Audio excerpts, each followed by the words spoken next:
আমাদের টার্গেট হচ্ছে এখন একটা ইসলামপন্থী সরকারকে রাষ্ট্র ক্ষমতায় নিয়ে যাওয়া। এটা আমাদের এখন প্রধান টার্গেট। এখন আমাদের এজেন্ডা স্পষ্ট, কোনো গোপন এজেন্ডা নেই।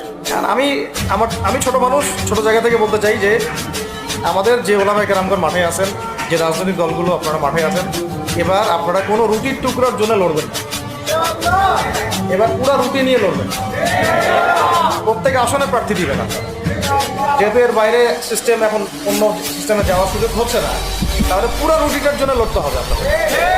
আমাদের টার্গেট হচ্ছে এখন একটা ইসলামপন্থী সরকারকে রাষ্ট্র ক্ষমতায় নিয়ে যাওয়া।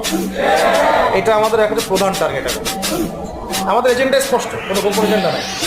আমাদের কি নেই? কোনো গোপন এজেন্ডা নেই। আমরা চাই বাংলাদেশে এখন একটা ইসলামপন্থী রাষ্ট্র ব্যবস্থা গড়ে উঠুক, ইসলামপন্থী সরকার শাসন ক্ষমতায় আসুক। এটার জন্য আপনাদের সবার ভূমিকা আছে। কেউ কথা দিয়ে ভূমিকা রাখবেন, কেউ লিখবেন, কেউ বলবেন, কেউ